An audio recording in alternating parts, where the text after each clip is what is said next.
咱拄则听到就是前新北市市长朱立伦上新的讲法，针对着敢会接韩国瑜竞选总部的主委，伊讲伊会尊重安排。再来，同款是上新的画面，继续要来关心国民党总统候选人韩国瑜和副手张善政昨昏登记好势了后，会正做伙参加社会型企业东亚年会，会后针对相关的议题，嘛有上新的回应。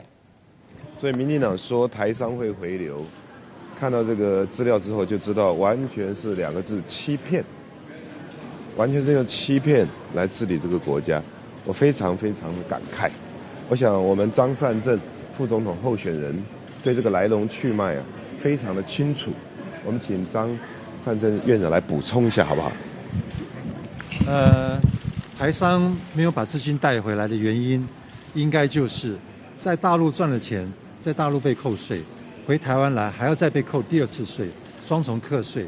其实，在2015年的时候，2015年8月的时候，在马政府任内，已经跟对岸谈好了两岸租税协议，只待立法院通过授权，就可以让海基会、海协会签这个协议，就可以生效。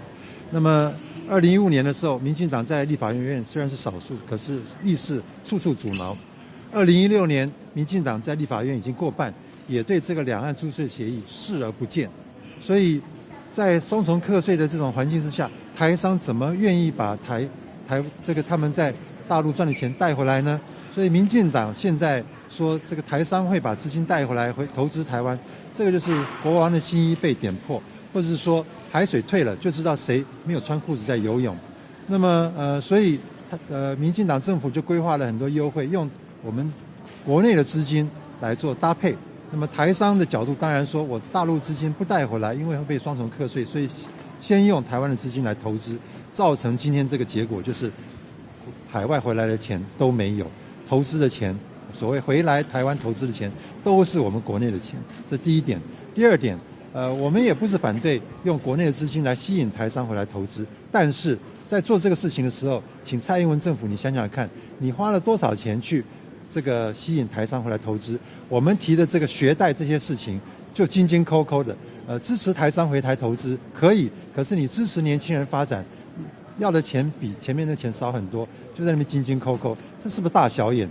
这2个地方看起来，民进党这个施政完全一无是处。那请问一下，有关于那个赖清德，您说希望蔡总统如果支持台独就说出来。赖清德说，现在台湾已经是主权独立的国家，名字叫中华民国，跟中国互不隶属，没有必要没有执政后不用再宣布独立。还说我国民党跟您领导的方向是把国家带往统一。这是另外一种欺骗。所谓台湾是主权独立的国家，名字叫中华民国，这是股票术语叫做借壳上市，不是真正认知到1911年孙中山先生创建的中华民国，到现在台澎金马。那我觉得赖清德院长跟蔡英文总统2位一定要对国家定位讲清楚，否则又是另外一种欺骗，好不好？谢谢。朱立伦接您的竞选总部主委，然后听说吴敦义拒绝接任。我们对朱立伦市长非常的感谢。那未来如果时机成熟，会跟社会各界来报告，好不好？谢谢。那吴敦义有拒绝吗？虚位以待吴敦义啊。嘉芬姐在柬埔寨的这个造势晚会啊，然后说行前有先接到中国的大使的电话，说可以帮忙解决废水处理厂这个问题。那他认为台商会有遭到还有没有其他的问题？市长你怎么看谢龙介说要10不分区的事情？之前竞选总部有说10月中黄金交叉，让11月中。他请问大哥，他等一个市长。蔡英文总统执政这3年半，说高雄在等一个市长，但是总统府在等一个良心了，好不好？谢谢啊。吴敦义有拒绝接竞总主委吗？交叉。吴敦义有拒。好，在原地就好，谢谢。